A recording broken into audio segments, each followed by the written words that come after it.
ጄኔራል ጻድቃን ገብረትንሳኤ የትግራይ ጊዜያዊ አስተዳደር እንዲቀየር ጠየቁ። ህወሓት ከኤርትራና ከፋኖ ጋር ጥምረት ፈጥሯል ሲሉም ከሰዋል። መረጃውን በአጭሩ ልንገራችሁ። የፕሪቶሪያው የሰላም ስምምነት ቁልፍ ተደራዳሪ የሆኑት ጄኔራል ጻድቃን ገብረትንሳኤ ከኤንቢሲ ኢትዮጵያ ጋር ባደረጉት ቃለ ምልልስ በጄኔራል ታደሰ ወረደ የሚመራው የትግራይ ጊዜያዊ አስተዳደር እንዲለወጥ ጥሪ አቅርበዋል።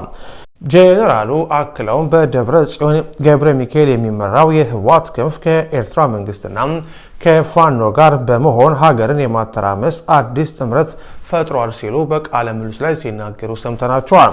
በቃለ ምልልሳቸው ወቅት ጄኔራል ጻድቃን በህወሓት በጊዜያዊ አስተዳደሩና በቀጠናው የጸጥታ ሁኔታ ላይ ጠንካራ ትችቶችንና አዳዲስ መረጃዎችን ይፋ አድርገዋል።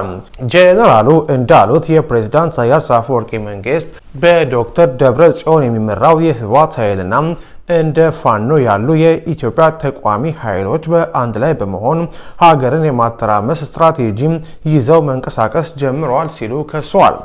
ይህ ሁኔታ በዝምታ ከታየ የመጀመሪያው ተጎጂ የትግራይ ህዝብ እንደሚሆን ያስጠነቀቁት ጄኔራል ጻድቃን የጦርነት መጀመር እድሉ በጣም ከፍተኛ እየሆነ ሄዷል ሲሉም ስጋታቸውን ገልጸዋል።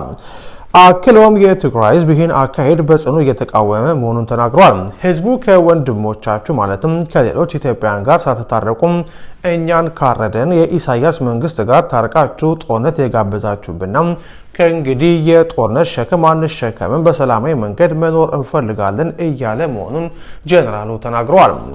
ጄኔራሉ አሁን ያለው የትግራይ ጊዜያዊ አስተዳደርን በጽኑ ተችተዋል። አቃፊ የሆነ ጊዜያዊ መንግስት መመስረት አለበት ያሉት ጄኔራል ጻድቃን የአሁኑ አስተዳደር ይህን ማድረግ እንዳልቻለ አብራርተዋል።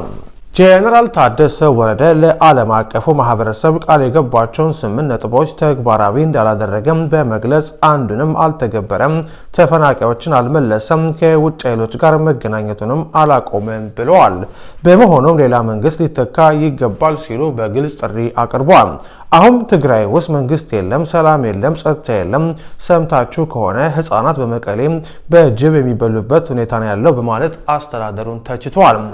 ጄኔራል ጻድቃን የቀድሞ ድርጅታቸው ህወሓት አማረንም በጽኑ ተችቷል። ህወሓት ስልጣን መኖሪያ አድርጌም ጸረ ዲሞክራሲ ነኝ በማለት ራሱን መገምገሙን ያስታወሱት ጄኔራሉ እንዲህ አይነት ድርጅት ከጦርነት የወጣን ህዝብ መምራት እንደማይችል ተናግረዋል።